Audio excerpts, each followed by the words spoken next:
Okay, how many of you have been in a work environment that you did not like? Show me with a raise of hands. Oh, wow, yeah. Well, according to a recent Gallup survey, there's only 23% engagement in the workforce. Only 23%. Most people surveyed said that they feel no supportive connection with their colleagues, with their bosses, or with the organization. When people were surveyed and asked one question, which was, what would you change at your workplace to make it an environment where you would love to be?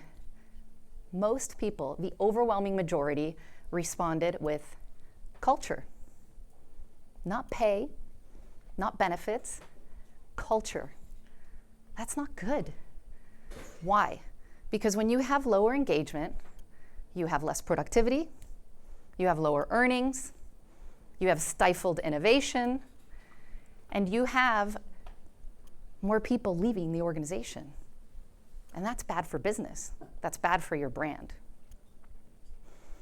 So how do I know this? Well, the statistics prove it. You can look it up. There's a direct correlation between increased engagement and all of these business KPIs going up. But also, over 25 years, going up the ranks in the business world, I have seen what works and what doesn't when I'm setting up organizations and when I'm setting up teams. So today what I'm going to do is I'm going to share with you a few stories that are going to tell you and prove to you that there are 3 crucial elements that you need to keep in mind in order to transform your interactions at the workplace and create a better culture that will increase engagement and therefore increase business output. Okay, so let's get started. Let's go back in time to early 2000s, San Francisco, California, investment banking, equity research. 5%, less than 5% female employment. There were 2 of us on the floor.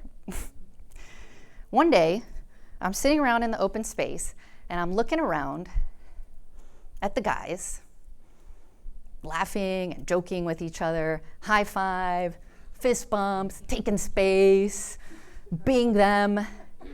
And then I actually had a moment of reflection and I looked down and I saw, looking at all these guys, they're all wearing the same thing. Button-down shirt, brown belt, beige slacks, brown loafers. I'm looking at them, and it's not that I didn't like them and I admired them, a lot of them. And I looked down and I thought, wait a minute, I'm wearing a button-down shirt and a brown belt and the beige slacks and the brown loafers. I'm sitting there high-fiving them and fist bumping them, and I'm acting just like them. Just like them. Because I was trying to fit in, and I wasn't being myself.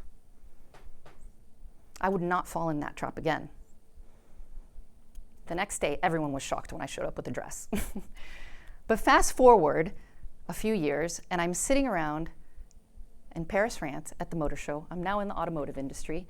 There's a whole bunch of executives all around the table, and they're talking about the international division, and they're talking about the business opportunities in certain countries, and one of them asks, oh, what about this country?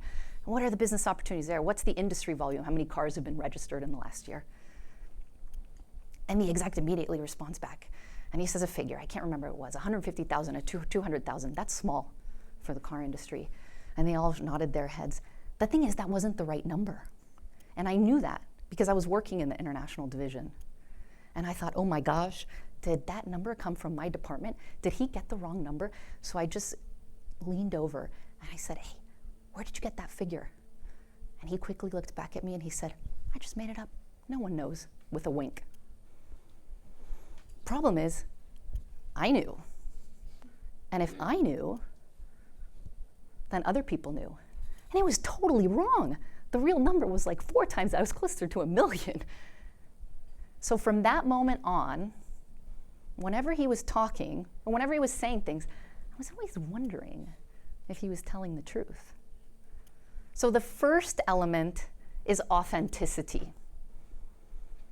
Whether it be a dress or whether it be pants, bring yourself and your perspective to work. With all your strengths and all your weaknesses, doesn't have to be the right answers all the time, and you can say, I don't know. because it's not a sign of weakness. It's a sign of integrity and of confidence.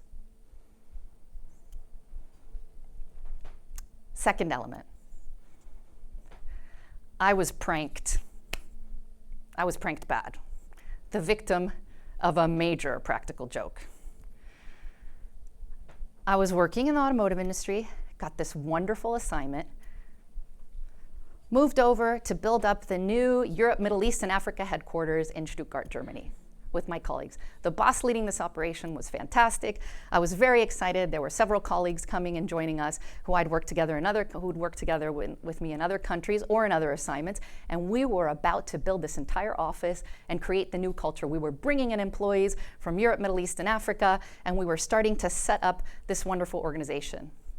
And one day, I show up to the office, and I get to my desk, and there's an envelope from the Austrian police. And I open it up, and I look at it, and it is a speeding violation, reckless driving, an infraction for a whopping 1,500 euros. I couldn't believe it. It was only like 8 kilometers over the speed limit. So what did I do? I grabbed the ticket, and I ran all across the office, sharing my misfortune, cursing the Austrians. How could it be that they are more strict than the Swiss? I couldn't believe it. All my colleagues said, "Oh gosh, we're so sorry." But there was something when I was looking at the ticket that didn't really match. It said that I had passed through that part near Bregenz at 4 p.m. And I was pretty certain that it was about 4 hours earlier. Because I did what almost everybody does when they go through Austria. I stopped to eat a schnitzel. So I knew that it was around that time. So there on went the next 3 months in the Europe, Middle East, and Africa headquarters of my organization, where I would engage anybody I could in the organization to share with them my trajectory, how that time was impossible, and there started the interactions with the Austrian police that my colleagues so kindly facilitated, where we went back and forth and back and forth. And one day, I gathered around where there was a whole bunch of people in the break room, and I came in with an atlas to share with them the path with the Post-its at what time I had passed at what location, when someone finally shouts out from the corner, "I can't take it anymore. I can't take it anymore. It's a joke. It's a joke. Natalie, the guys made it up." My reaction was not what you might expect.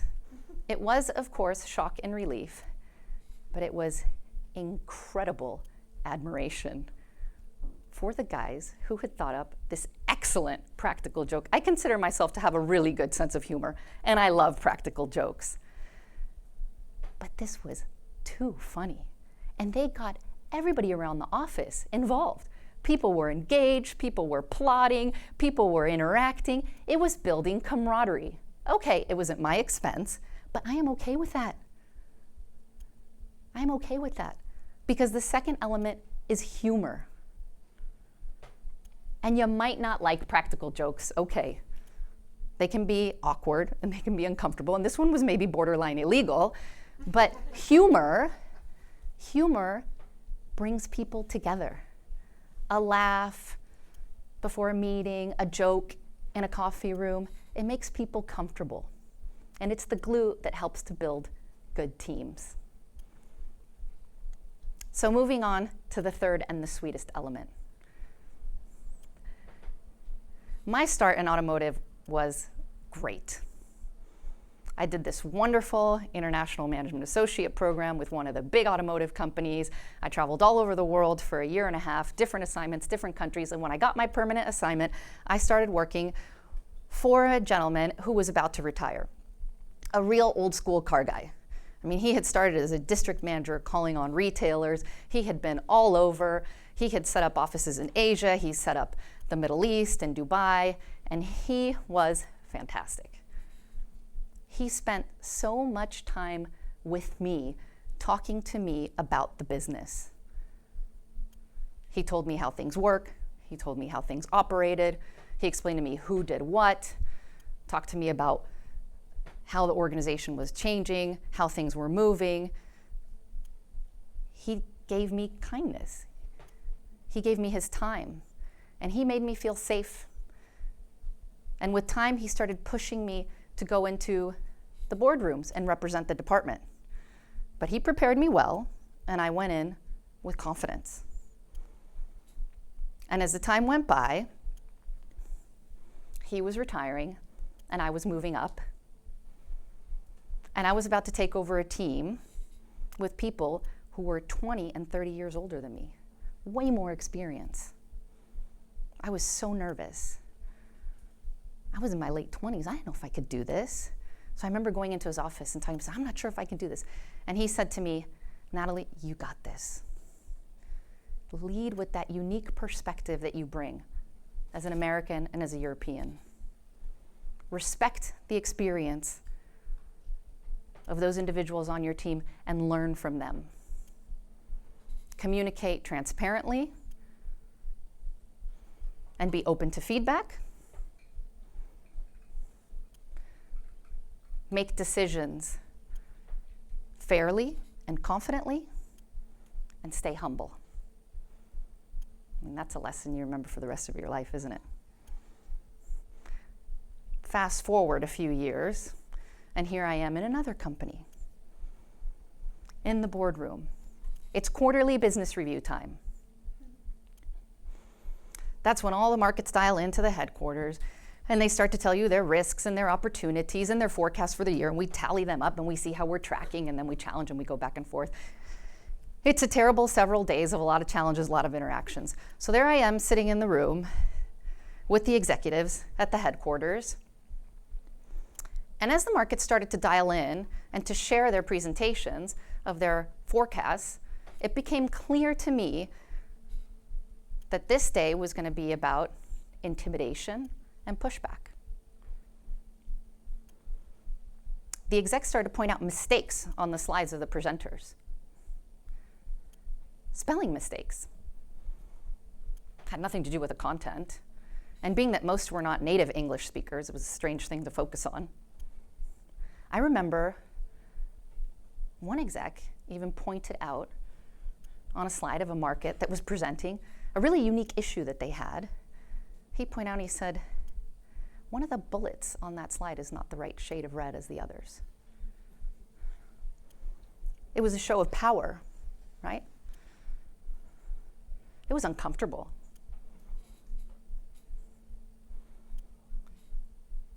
I don't think I was the only one in the room who was really disappointed.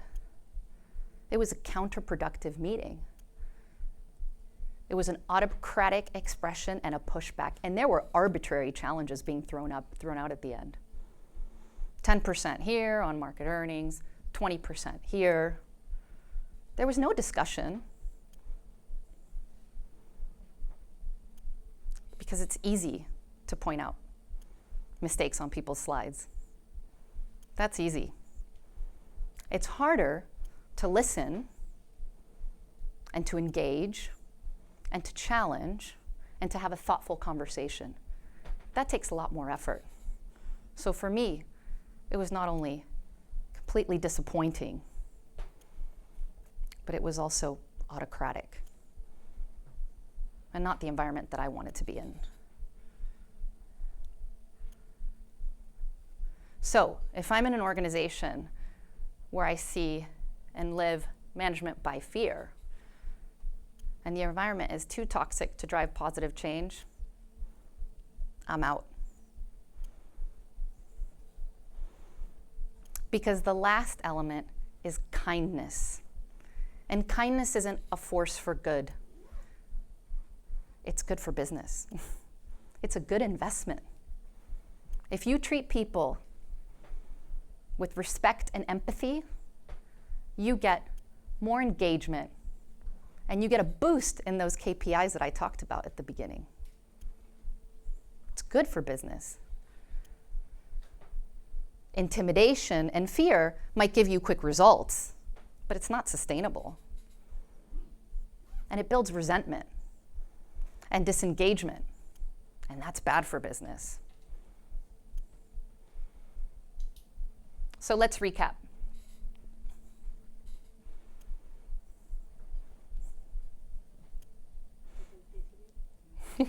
So let's recap.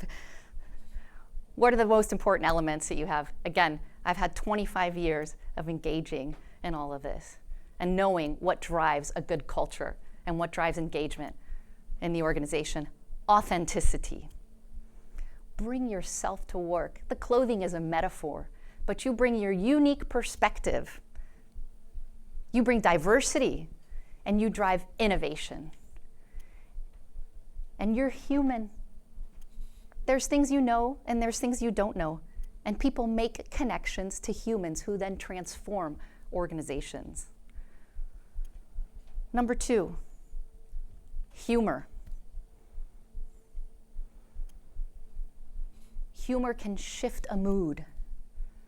Humor breaks down barriers. Humor can ignite morale in an instant. A shared joke, a laugh. It is the glue that builds teams and keeps them together in the toughest of times. And for the record, subsequent to that practical joke I experienced, I came up with the practical joke of all practical jokes that will go down in history in the automotive community as the best prank of all times, but I will tell you that at another moment in time. And the third element is kindness, because when you can be anything, be nice. It's a superpower, and it creates a ripple effect,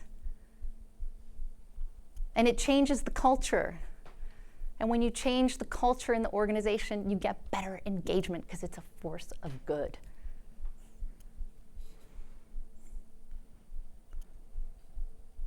So, if you can take a couple of things away from today, please know that every interaction that you have in your workplace is your chance to change that environment to a better culture. Be real. Jokes allowed. And kill it with kindness. Do your part to create the environment that we all deserve in the workplace. Nail the basics, and then you can focus on the rest. Muchas gracias. Thank you.